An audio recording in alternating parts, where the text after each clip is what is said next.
right, everyone. Good evening.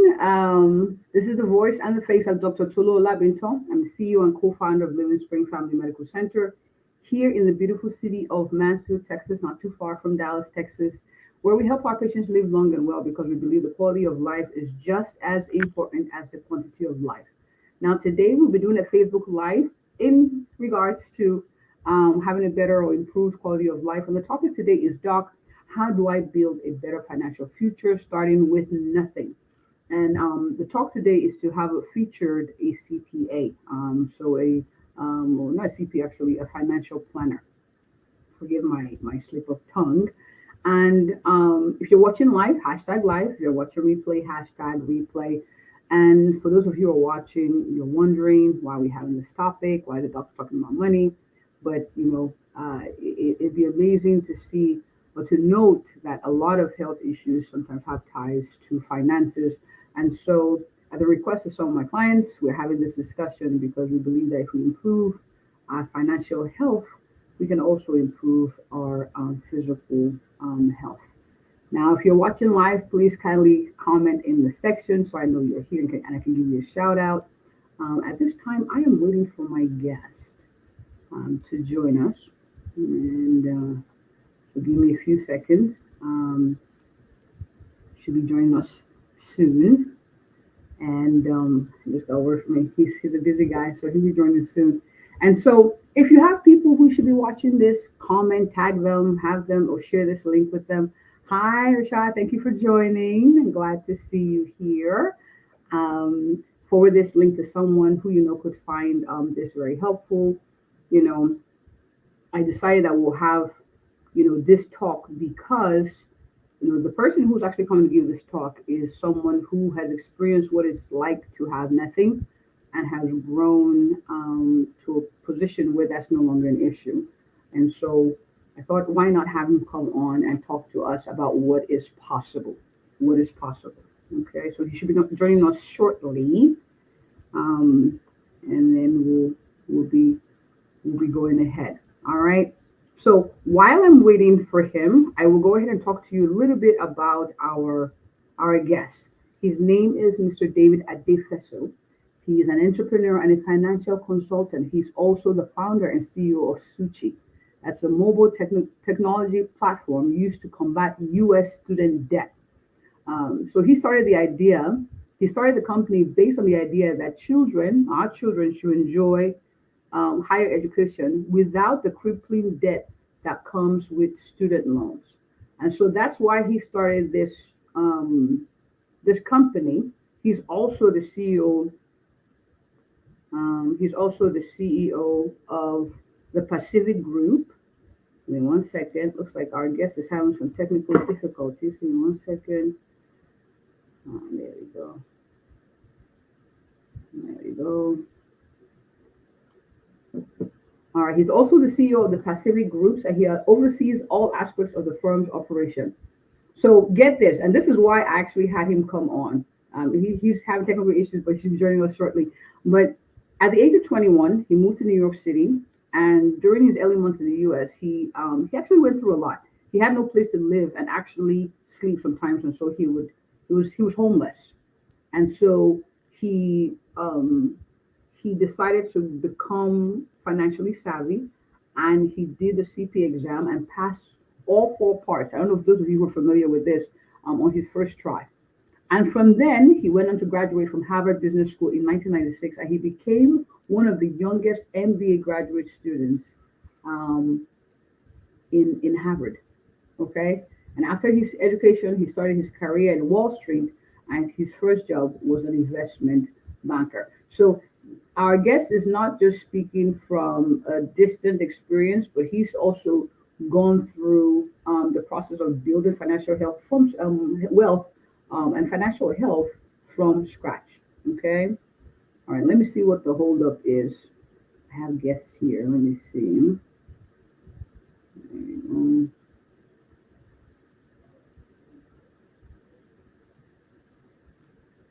All right, hang in there. This promises to be good. Just hang in there, hang in there. All right, let's see. Otherwise, I'm going to start asking a question. Let's see. All right. Okay. Let me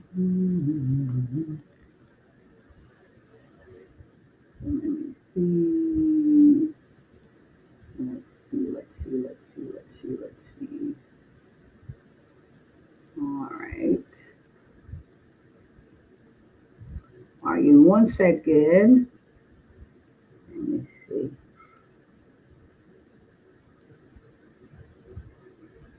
Okay, may have sent in the wrong link. Oops. All right, give me 1 second. I may have sent in the wrong link. Oh my goodness.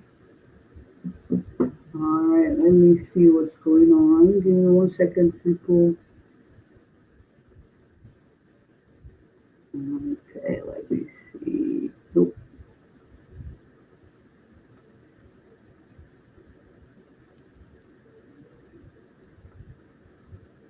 All right, give me 1 second, guys.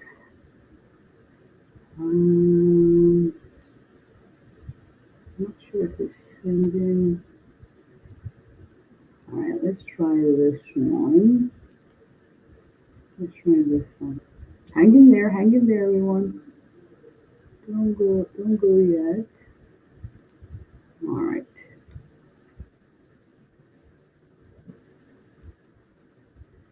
Let me see.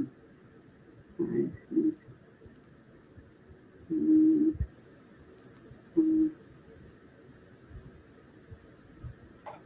All right.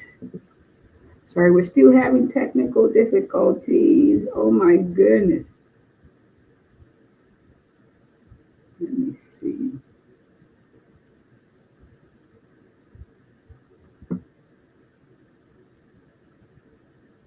Give me 1 second.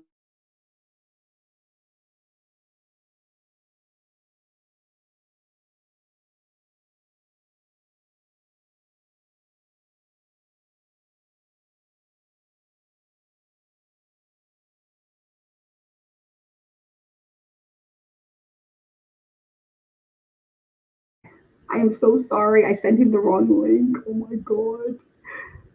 Oh my goodness. Yeah, I sent him the wrong link. He's backstage, guys. Hang on. Oh my goodness. I'm kind of embarrassed by this, but we keep going. We keep going. We keep going. All right. So while we're waiting for him, I'll keep you entertained. Now, for those of you who are watching, if you could humor me, can you post where you're watching from?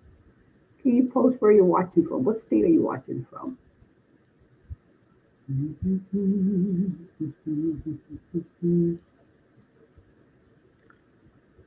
For those of you who are watching live, what state are you watching from? I promise, he's coming. He's behind the scene. Oh my goodness.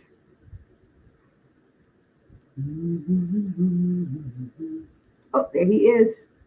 I'm sorry. Hello, Dr. Labinton. How are I you? A little technical difficulty. This happens to me all the time, just so you know. I think it's me and technology. I, Thank you for being. I sent you the wrong link. I'm so sorry. Thank you so much for coming. How are you? I am good. It's a wonderful Monday out there, and I'm happy and I'm good, and I'm ready to get down to business. It's a great All right. topic we're talking about today, by the way. Yes, it is. And I already talked about you. I yapped about you while I was waiting for the whole thing to fix. But thank you so much for coming. If you don't mind, just kindly introduce yourself. Who are you? What do you do? And then we'll go from there. Of course, my name is David Adefeso. I'm an investment advisor, also a financial planner, and I help people do many things. One of those things is plan for their lives. I help them make decisions that are important to them.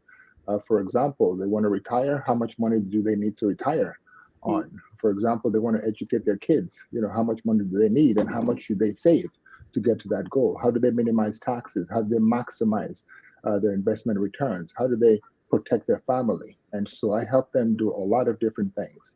I'm from Lagos, Nigeria. Came here 33 years ago, and yes, yes, yes.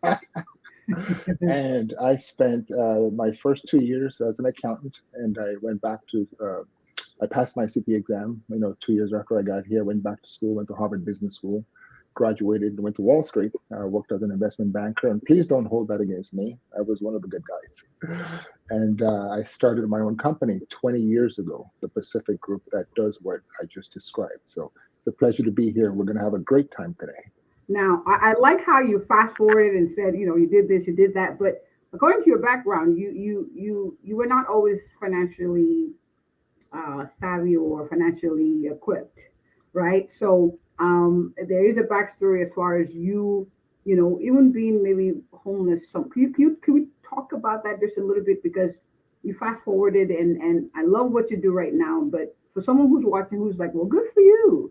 I mean, that's you must have had a golden spoon. Can we delve back and just share that just a little bit so we can give hope to those who may be in the same situation right now? I think it's more like a brass spoon than a golden spoon. After I got to the U.S., I came in with $250, and I was an immigrant. I didn't, I spoke English, but I had a thick accent. Didn't really have any friends. I had some family, but not that type of family. And things were tough. It's hard enough, living in America with friends and a job and a certain level of income. Talk less of no job, no family, real family, no real friends. And so it was a very difficult time for me. We don't call it homeless anymore. We call it transitional. I was transitional. We don't say poor. We say food deprived. I was food deprived. And I think I had two things which were blessings for me. The first and the most important is I had the Spirit of Christ, which always held me. That's such an important thing, because without Christ, you're in the wind. You're relying on your own effort. And the second thing was I had a college degree. And so a big part of what I preach today is the importance of an education. And education to me doesn't necessarily mean a 4-year education. It could be a 2-year education. I mean, I have people who, work on my home. I have, people who do my HVAC and people who do my wood paneling. And these guys make over $100,000 and they didn't go to college. I have coders. I have a technology company. I hire some young kids, and they're, 18 to 25, and some of them don't have a college degree, and they're making $140,000, $160,000. So it's important to get an education after high school. But it doesn't have to be a 4-year education, but it has to be some type of training that helps you develop a skill that you can always hold on to. So I had that coming from Nigeria. And so those two things I think helped me a lot. Oh, wow. Now, what inspired you? I mean, obviously you didn't want to be home, like food deprived and transitioning. You didn't want to stay in the transitional phase for a long time. But what inspired you to start building a better financial future with limited resources?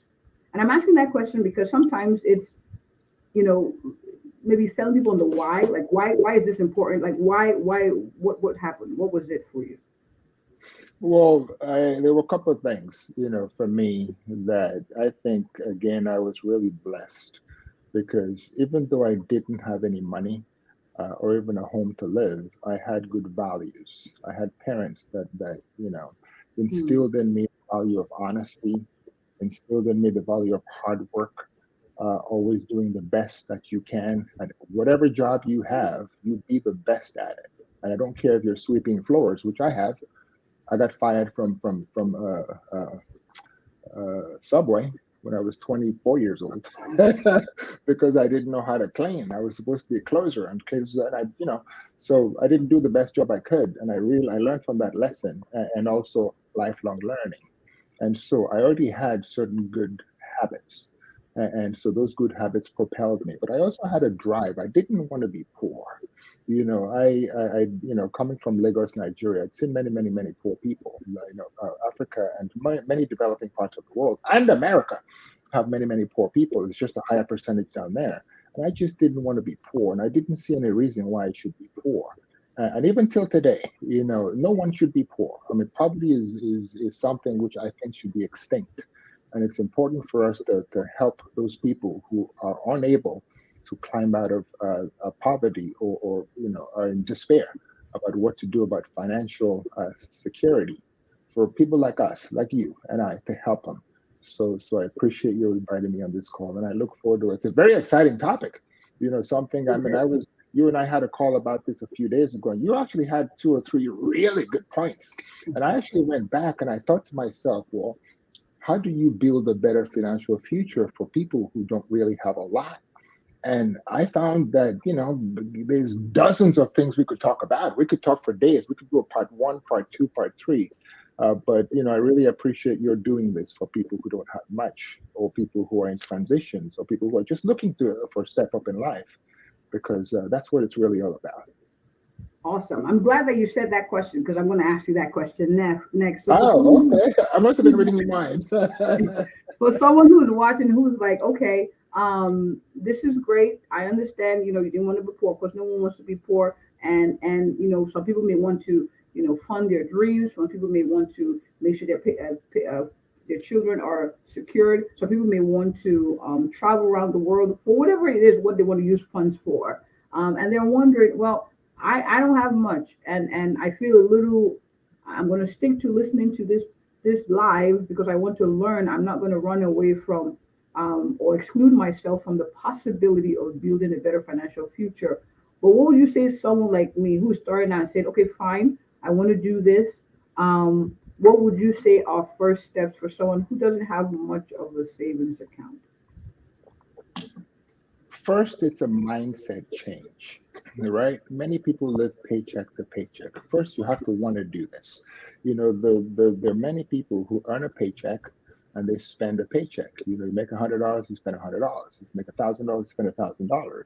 And so there has to be some sort of reckoning. You first have to step back and tell yourself, well, I want something better for my life. And you have to have a reason to doing it. So give yourself a reason. Look at your children. Do you want something better for your children? Do you want them to have an education so they can become doctors or become lawyers or become nurses? Well, maybe you should start saving for an education. And if you're not saving anything now, well, maybe you should start. If you want to retire one day, you're getting older, you're in your 40s, you're in your 50s, you get into your 60s. Retirement will come one day, and you can't always rely on Social Security. So the first thing you want to do is you have to give yourself a reason, a purpose. You hear about this thing called the purpose. You always have to have a purpose, because things are going to get tough. You're going to overspend some months. Your income might drop. You might lose your job. But once you have a purpose and you have a goal, and I said that's really what I would describe as the second thing, having a goal in mind, right? So you change your mindset, focus, create a purpose, and then set a goal. What's your goal? What's important to you? Do you want to buy a new house? Do you want to buy a new car? Do you want to make more money? A lot more money. Do you want to save for retirement? Do you want to get your kids a better education? Do you want to get your kids generational wealth? What do you want? So you got to set a goal. So that's kind of the first thing that you really want to do. You have to figure out how important that goal is for you. And then you can go about building a plan to get there. Mm-hmm. The mindset piece. The mindset piece. That's big. So your why, because I would keep the vision in front of you. So when the times get tough, you can still remember that and keep pushing. Now I have a question. Someone's asking, it's like, okay, well, you said save and have mindset shift. I get it. Go, yes. She said, but how do you save if you're living paycheck to paycheck? That's the question. The age-old question, right? And that's the majority of Americans. I read a statistic that said the average American is 2 to 3 months away from homelessness. I live downtown LA, and downtown LA is, we have 236,000 homeless people in America. We have half of them in California, and I bet we have about half of that in LA and in downtown LA. So I see poverty up front. And there are some basic things you can do, not necessarily to avoid poverty, but to make your financial life better. And I'm going to give you a list of those things now. And it's important, if you have a pen, write them down. But don't just listen to these things. I do a lot of talking to a lot of different people and a lot of different groups. And what I tell them is, if there's something you take from this, doesn't matter what it is, a topic, a mindset change, a technique, a website you can go to, take something from this and use it. So I'm going to give you a few things that you can do that if you practice any one of these things, better yet, two or more, better yet, all of them, what's your financial life change? The first thing is many people come into my office as a financial advisor and they want to invest or they want to, they want to make money, with what they have. And, they have 10,000, they have 100,000, they have a million, they have 10, well, how do I make 10% rate of return? How do I make 5% rate of return? How do I make 12% rate of return? And I ask them, what type of debt do you have? And very often, these same people clients who are trying to make 10% rate of return in the stock market have credit card debt that's 22%, 25%. Remember that interest rates have been going up over the past 10, 11 months. They've gone up 10 times. Everything is more expensive, including debt. The debt that you were borrowing for at 5 or 6% is now 10 or 11%. So one of the easiest and best ways to earn the highest rate of returns and to help your financial life is to pay off bad debt. Now, what do we describe as bad debt? Well, first of all, let me talk about things that there's certain types of debt that you want to hold that are good. One of those is mortgage debt. Why is mortgage debt good debt? Well, because mortgage debt helps you not only buy a home and build generational wealth, a home that you may not be able to afford by yourself, but mortgage debt also helps give you a tax deduction. You get to deduct the interest rate. So if you're making money and you're borrowing at 6% or 6.5%, well, guess what? If your tax rate is 30%, you're only actually borrowing at 4% because you get a tax deduction. That's good debt. The same thing with a business loan. You run a business, you want to expand your business, you go out, you take a loan, and you're paying 6 or 7%. That 6 or 7% is tax deductible. But when you take that 6% and you invest it in your business and you make 20 or 30 or 40%, that's good debt.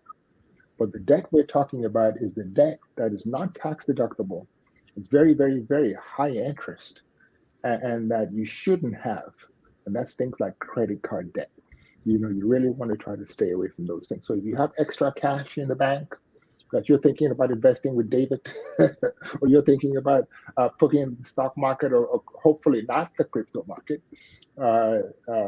focus first on paying down your debt, because that way you get the better rate of return by avoiding the interest on 20 or 22 or 25% instead of paying 22% interest and then investing at 10%. You actually lose money that way. So the first way is to pay down debt. That's not all. Another way for you to actually help build better financial habits is your credit. You want to make sure your credit is the best you can get it. You can't believe how many people come into my office with bad credit. And look, in order for us to have a good standard of living in America, we have, some parts of the world, if you want to buy a car, you take a bag of cash, you go to the dealer and you pay for a car. Or you go buy a house, you take a bag of cash. We don't do that over here. We use credit. Credit helps you have a better quality of life. Credit helps you to be able to afford things that maybe you can't afford now, but they put you in a good home and a good car to get you to work, a good home to give your family and safety and security, and it allows you to buy those things. So it's very important for you to focus on protecting your credit. That means paying your debt on time. It means not maximizing your credit cards. It means making sure that you don't take on more than you can afford. And so building credit is a very, very, very important part of, Dr. Labith, I could keep talking about these things, things that people, so you just let me know when you want me to stop. No, these are good. These are good. And sometimes people feel like, the credit card company only wants to collect the minimum amount, the minimum due. And so I'll keep saving my money or the whatever is left over, and I'll just pay the minimum credit card debt, when actually that's destroying their credit, number one. Number two, they're actually paying more by not paying on time. And they don't tell you the math. The 22% is a lot. And the minimum payment you're paying is maybe just the interest. They're not even paying the actual money down. And by the time you know it, is extended and extended. Now, I also wanted to add for the person who's saying living paycheck to paycheck, um, let me ask you, what are your thoughts on a budget? Um, I, Oh, I wanted to I wanted to advise the person who asked that question that maybe sit now and but what would you say? Do you tend to recommend that? And what resistance do you get to that? budgeting. Okay, so I categorize budgeting under saving more. People come into my office, right, and they will have goals, but they can't afford to finance their goals. They can't afford to save for retirement. They can't afford to save for their kids' education. They can't afford to have an emergency fund, which we're going to talk about here. But and they come in and we have a discussion. Well, you have two choices basically. If you can't afford to do the things you want, one of those choices is you can make more money. And we'll talk about that. There's ways to make more money. And the second way is for you to save more. How do you save more money? The only way you're able to save more money is if you know how much money you're making and how much money you're spending. So a Mm, budget is critical to your financial future. What's a budget? A budget is very straightforward. How much do you make per month? Write it down on a piece of paper. And how much do you spend? But don't forget one thing: taxes. The biggest part of what most people, I work with a lot of professional athletes, and eventually what happens often is they get a big contract. You make $10 million a year, right? And guess what happens? In their head is $10 million, so they go out and spend $10 million. But here's the problem: mm, first of all, taxes take out 50% of that. So now you only have $5 million. And then your agent takes out, 15%. Your manager takes out 10%. And what you're left with is 3.5%. So if you're spending 10 million, you're really only making 3.5 billion. Many of them go into debt. So by the time they come to me, many of them are broke. The same thing, you don't have to be a professional athlete to have this problem. Many people do not budget, so they don't have a good handle on their finances. So what you want to do is look at how much you make, take out taxes, take out things like fixed cost, the things for your home, mm, things that, gas, things like food, and then you look at the leftover after your expenses, and that's what's left over. Now, very often, there's nothing left over. So here's what I usually ask people to do. You have two choices, right? The first choice is, well, before you start spending money, put some away for yourself.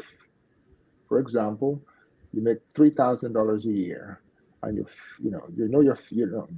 you wait till the end of the month, you're going to spend all that 3,000. Take away $100 before you start spending. Once the money hits your paycheck, and put it in a separate account, and that account becomes your savings account. Let me guarantee you one thing: you might miss the $100 in the first month, and you might miss it in the second month. But after you start doing it over a period of time, you'll forget it's even there. And you'll wake up one day and you'll have a big pot of money. So budgeting is actually very, very, very important. But in line with budgeting is actually making more money. How do you make more money? Well, that's one of the things that I think I was lucky and I was blessed to understand in life very early. There's this thing called lifelong learning, which means not only are you great at your job now, but you're constantly learning to improve yourself. So, what is your career now? How much are you making? Are you not happy with how much you're making? What's the next step up? I see people working. I have contractors who work in my building. They work around in the area, and you see this man. They come in and they're construction workers, and I talk to them sometimes, and I say, look, you can go back and you could do a course, a short 3, 6, 9 month course, and you could become a contractor. And guess what? You could do the exact same thing you're doing now, but you could make 3 or 4 times more. I look at I was talking to a security guard, across the street the other day, and the guy was, he was standing there. He's very hardworking. He's always there on time. He's very, rains, sun. He's always. And I asked him. I said, why don't you go take a course and become an owner of a security company, right?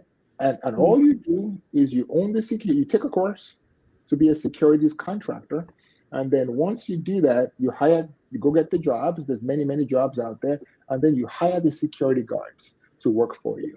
And so constant learning and upgrading your skills as well as budgeting is probably the easiest way to reduce your expenses, save more, and increase your compensation, your pay. Awesome. You've given out a lot of tips. I love the constant learning piece and how you can just upgrade yourself with minimal stretching, and increase your earning potential. And I wanted to say this real quick because I'm guessing someone's watching this and saying, "Well, I don't know about budgeting. I hate math. I don't like doing it. Numbers give me the heebie-jeebies." What would you say to that, Doc? I said, Doc. Sir, what would you say to that? Because it's I've had people tell me this. I hate the numbers. Just so is there a quick fix to that, sir? Help. Yes. I see that a lot. Most people don't like math, and most people don't like looking at the expenses because it's uncomfortable. You're spending all that money on coffee every day. $6, frappuccino, lappuccino, cappuccino. I don't even know those names they call themselves, and that $6 or $7 over a year. If you just bought a coffee pot and made your own coffee, could save you hundreds of dollars a year. You invest that money in the stock market making 7%, or even a CD making 4%. Guess what? After a while, you have thousands of dollars. So, in terms of building, I understand the aversion to math. There are some websites that you can go to that I actually personally like, and that as a financial advisor, I don't really recommend things. I can tell you about some of them, but we have to be very careful how we recommend outside Right. services. But there are two good services, and you can do it any number of ways. You can download your credit card statement. Most people put their expenses on a credit card. You can actually download your credit card statement, and it'll help you categorize it. Some credit card statements actually help you do that. Here's how much you came in. Here's how much went. So you don't have to open up an Excel spreadsheet and do any math. The two websites or the two apps that I like, they're online. You can either go to your desktop or you can go to your phone. One is called Mint, MINT. If you Google it, go to mint.com. It's a pretty good place for you to, just sort of put in your expenses, budget, and it'll do all the math for you. You don't have to be a computer genius or math genius. The second is called Nerd Wallet. And that helps you. They all have other services. They market credit cards to you. They want you to open up a savings account or a checking account. And you can do that if you want. But the primary purpose of what you're doing these for is you want to use those free tools. And those tools will help you budget. Here's your income, here's your expenses, so you don't have to do the math yourself. Awesome. I love it. Remember, these are suggestions. Make sure you do your research before you do these, but these are good ones. I like Mint, actually. And Mr. David, you said something. You talked about buying your own coffee. I want to throw out a few more tips, like buying fruits that are on sale, foods that are on sale. And there's a favorite grocery store here, like called Town Talk Foods, where they sell wholesale fruits and then foods that are maybe set to expire in like 2 weeks. And I used to go grocery shopping there, because when you budget, how much you have to stretch. And so you're more conscious, you're more aware of where your money is being poured out. You'd be surprised how many people are not aware of how much they're spending on certain things. But when you sit down and actually put the numbers, you see the places where you have some wiggle room to save money and fund your future dreams and goals. Thank you so much, Mr. David. Next question for you. For someone who's watching, who's like, well, I have a job, and they offer certain things at the job. And I want to ask this question because sometimes in conversations with people about 401ks, they're like, yeah, what's that? And I'll be honest with you, when I was younger, I did not like 401k because I'm like, I'm not putting my money anywhere. I want to keep everything and yeah, I can't go back in time. But what are your tips, or what would you say someone who's working maybe for a larger corporation or something that offer those, like, what are tips to start to build wealth even from where you are working for somebody else that offers maybe those benefits? If I was to give an offer to everyone watching this broadcast. And here's the offer. I'm going to give everyone who has a job a 3% raise now. Everyone who has a job. All you have to do is you put away 3% of your money in a bucket, and I'll give you 3% free, a raise. What would most people say? Yeah. Thank you. Take it. It's free money. You're welcome. Well, that's what your 401k is. In 1973, the federal government act of Congress was passed because Americans are very bad savers. We don't like to save. We like to spend money. We like Gucci. We like nice shoes. We like big houses. We like nice cars. And because of that, the federal government doesn't want us to become wards of the state. So whenever you retire, if you don't have any money, the government has to take care of you. They have to give you food stamps, they have to give you BT, they have to give you Medicare, and Social Security. So the government said, look, we're going to allow you to save, and we're going to allow your employer to save for you in a bucket of money, and we'll give you both tax incentives. A 401k is one of the best investments you could ever do. Now, let me explain why. It has some enormous advantages. The first advantage I just said is you get free money. 72%, if I remember those numbers correct, of employers match a 401k. All you have to do, if you qualify for it, you've been there for a while, sometimes they require you to stay for a while, they give you a match of 3%, sometimes more. Take the money, put in at least 3%. That money is going to help you because it's growing. That's the first benefit, but that's not the only benefit. It's tax deferred. So if you make $3,000 a month and you put in, and your tax rate is, let's just say 20%, you're paying $600 in taxes. But if you put away, I'm just going to throw out a big number, $1,000 into your 401k per month, then your taxes drop from $600 to $400. Why? Because the $1,000 you put into that fund is tax deductible. You don't pay any taxes on it. So the only thing you're taxed on is not $3,000, is the difference between the $3,000 and the $1,000 401k investment you made. That $2,000. And if your tax rate is 20% on the $2,000, that's $400. So by putting money away for yourself, the government just gave you a tax break and you reduce your taxes by $200. Now, keep in mind, you're going to have to pay the taxes when you take it out, but it's tax deferred. What that means is that $1,000 you put in and the $200, the $10 growth or the $100 growth or the $200 growth is going to be growing for you. So you're going to have a bigger pot of money. So even when you pay taxes, when you take it out, hopefully you've retired by then, your income has dropped. So your tax rate now might be 20 or 25 or 30%. Then it's going to be 10 or 15%. But that's not the only benefit. It's tax deferred.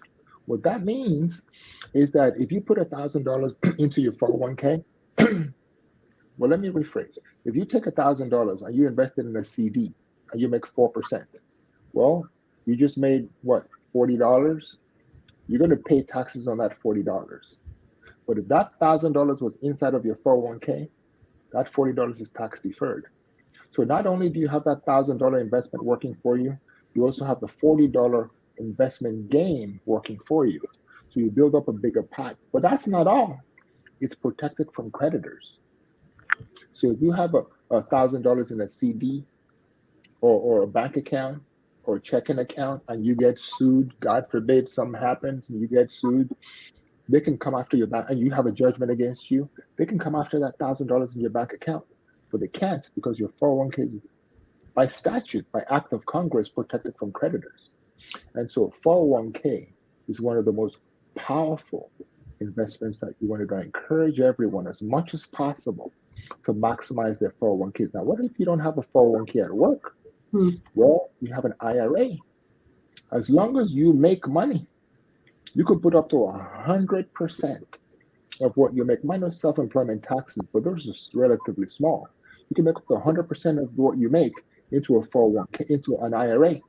And don't forget this thing called the Roth, because if you're younger and you have a lot more time to to invest, and your tax rate is a little bit less now than you think it's going to be in the future because you expect to make more money, you want to consider doing a Roth 401k instead of a 401k, or a Roth IRA instead of an IRA. What's the difference between an IRA and a 401k, or a Roth IRA and a Roth 401k? One simple difference. With an IRA and a 401k, you get a tax deduction now, but you have to pay the taxes later. With a Roth 401k, Roth IRA, you don't get a tax deduction now, but you never have to pay taxes later. And I'll give you a quick example. You put $1,000 into a 401k, you get a tax deduction of, let's just say, $200. And that money grows, and now it's $5,000. Let's just say the tax rate is the same. You pay taxes at, $5,000. You pay, $1,000 in taxes. You saved $400 now, you're paying $1,000 later. But it's okay because now you have $5,000, not $1,000. So it's okay to pay more taxes. I can't believe I said that, but it's okay to pay more. On the other hand, with a Roth IRA, you get that $1,000 investment. You don't save $400 because it's not tax deductible. So you have to go find $400 in there somewhere else, add it to this pot because you have to pay that $400 in taxes now. But that $1,000, let's just say it grows to the same thing, $5,000. When you take that money out, unlike the 401k, you pay zero taxes. So all of that $5,000 is your money. But the only time you want to do that is if you have a long period of time to recoup the tax deduction you would otherwise have achieved. So to answer your question, a 401k is probably one of the best things you can do for your financial life. Okay. I'm going to ask this question, for someone who's watching who's like, man, you keep throwing numbers like 1,000 and 500 and 100,000 and it's good. But what if all I have is a couple tens, couple hundreds? Is there hope for me as far as building wealth? That's a Absolutely. And that's really when you start. I always tell people, it's not how much you start with. It's the habit you build that matters. So if you have, and I always tell people something, it's not how much you make that matters, it's how much of that you keep.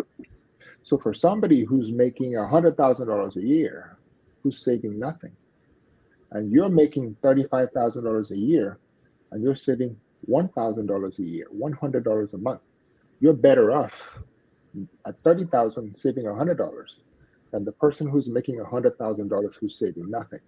So what I will encourage you to do is, it doesn't matter how much you save. Start with $10, but make it consistent. Now, where do you invest the money? Well, that depends. It depends on what you need the money for. Remember back to the first reason, the purpose? You don't just put money away. You have to have a purpose. And if you don't have a lot of money, the first purpose you want to save for is what we call an emergency fund. Remember what we first said about how many Americans are 2 months to 3 months away from being on the street if they lose their paycheck? Well, the one thing that can protect you from poverty is an emergency fund. Things happen all the time. Your car breaks down. You need to change the roof, your carpet, hospital bills, unforeseen expenses. You got to travel somewhere because somebody passed away. How are you going to afford that? The average American doesn't have $400 in their bank account that they can spare. And so being able to take that $50 or $100 and put it into an emergency fund in a very, very safe savings account, maybe a CD maybe not a CD because you might need the money market account making 3, 4, 5%. And that emergency fund should be about anywhere between, in terms of how much it should be, is somewhere around a percentage of your expenses. Some people use 6 months of expenses. So if you're spending $1,000 a month, you want to save at least $6,000. That's a comfortable number, but you're not going to get to 6 months right away. So why don't you start with saving $50 and $100 every month, and eventually you'll get there. And of course, that's really the first place. There's many more places you can save, but that's really the first thing you want to do when you're saving money. Build up an emergency fund. Awesome. And I have someone who's watching who's like, man, it's nice that you're having this conversation with us. No one has talked to me about these kind of things. So they're like, well, where do I go to meet with someone? Who do I what am I looking for? Who am I looking for to help me with these type of topics or decisions? Well, it's important, first of all, for you. There's two things. First of all, it's important to have a financial advisor. But even when you have a financial advisor, you still have responsibilities to yourself to actually Mhm. study and do the research. It's not the financial advisor, it's the financial advisor's job to help you, but it's your job actually to take care of yourself, right? And he just assists you in taking care of yourself. So it's really, really to get a financial advisor. It's pretty straightforward. You can go to, there's many the SEC, FINRA. You can reach out to me. My first name David dot Adefeso at Sootchy.com. It's my first name David dot Adefeso at Sootchy.com. But even if you became a client of ours. Even if you called me and if you email me, we will work with you, try to help you. I mean, if you're part of this broadcast, then you're somebody we want to work with. However, that doesn't absolve you of the responsibility of actually reading, of actually doing the research, of actually Mhm. starting the process yourself. So I would strongly encourage you, even before you get a financial advisor, go to mint.com, go to NerdWallet, start the process of saving. Another thing I'll ask you to do is, many people, have bank accounts. You talk about banks. Many people have this bank account with all these big banks, and they're making 0.01% interest, and they just leave the money there. Go to an online bank. Go to this thing called bankrate.com. Again, we don't endorse anyone, but it's a very good resource. Bankrate.com. So after you've saved in your emergency fund and you're ready to do a little bit more, longer term investing, but not too long, open up a CD. You can get 4.5%. You get sometimes up to 5%. Don't feel stuck in one of these large money center banks. And so do your research. It's important for you to educate yourself in addition to getting a financial advisor. A financial advisor just helps you with the things that you don't know. So by the time you go to a financial advisor, I mean, Dr. Labinta, you're a client of ours. And when you came to us, you knew so much about finance that it was easy to work with you, right? It was fun and it was easy. Many people don't do the research, and that's why some people get in trouble. You pick a financial advisor who may not be as scrupulous as he should be, or who may be looking for commissions or to make money at your expense. You get in trouble. Do your research first, and before you go to an advisor. But if you want to call me or email me, I'm available. I'm always happy to help. All right, so I have questions, and and I'm glad we're having this discussion because I'm a few decades older than I was when I made some decisions that are not so good, and I don't want people to make the same decision, and so I'm glad we're having this discussion. So, but I have a question here. He says, "What's this CD?" A CD is called a certificate of deposit, and it is one of those accounts that helps you make a little bit more money, but you have to give something up. And that thing you give up is time. So you have CDs that go from 6 months. You have to put it in there for 6 months. You have to put it in there for a year. Sometimes you have to put it in there for 18 months. You have to lock it up. And because of the fact that you're giving the bank your money for that long, they will pay you a much higher interest rate than you often earn in just a regular savings account, which will pay you, 0.01%. So you put in $100, you're making 1 cent. You could make 5 cents. I'm sorry, you can make $5, by investing in this. It's called a certificate of deposit. But it's not the only thing you can do. It's just the one that gives you a little bit higher interest rate. And just so you know, by the way, up to $250,000. We've heard about all these banks failing and Silicon Valley Bank and all these Mhm. bank credits going under.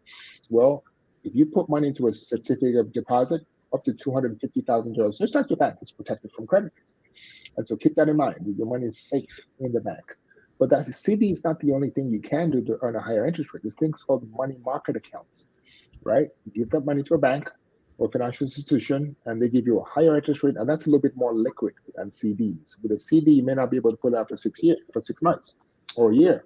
And if you pull it out early, they'll penalize you. They'll take away some of that 4.5% interest, your money. But the money market account, it's a little bit different. They still pay you a higher interest rate, maybe not as high as a CD, but the money is more liquid. It's really all about what you want. Can you afford to keep your money in there for 6 months or a year, or do you prefer to have it more liquid? Okay, awesome. And then someone asked also, "What's the name of an online bank?" that an example. Of course, we're suggesting, not advocating or advertising any bank, but what's the name of an online bank that you would suggest? Well, again, we don't, because this is what we do for a living. We don't. I will give you a name, but I'll preface it with, we don't give any recommendations because I can't. You put money in the bank and there's an issue. There's a tendency to look at us and say, "Well, you recommended the bank," because that's what we do. I'm licensed to recommend investments. But if you go to bankrate.com and you scroll down, keep one thing in mind: it doesn't matter what the name of the bank is, as long as you make sure the bank has FDIC insurance guarantee and is participating in FDIC insurance. If the bank fails, the federal government agency called the Federal Deposit Insurance will give you your money back. But the last time I was in bankrate.com, which was, I don't know, a couple of weeks ago, I did see one bank called Marcus. It's owned by a company called Goldman Sachs. It's a bank. And Marcus was offering over 4.5%. And I was impressed. So I'm not recommending you invest there. Please do your research and go to bankrate.com and look at all the other options. I believe now there's some banks who are giving you over 5%. And if the Federal Reserve keeps raising interest rates, who knows? 5.5%, 6.5%. Awesome. And I have another question. These are good questions. Keep them coming. Very Do good. all banks have the CD and money market accounts? For the most part, yes. Banks have a certain function. The function of a bank is to take in your deposits and give out loans. Those loans come in the form of mortgages, credit card, lines of credit, business loans, SBA loans. The deposits, the inflow, come in multiple forms.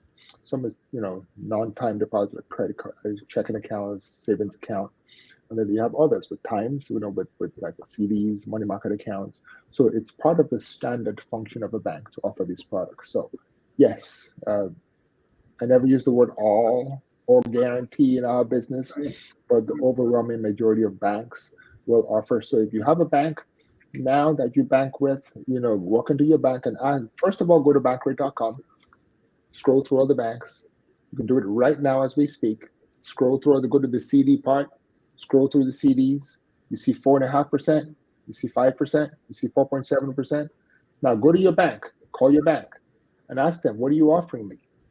And if it doesn't match what they're offering over there, it costs you nothing.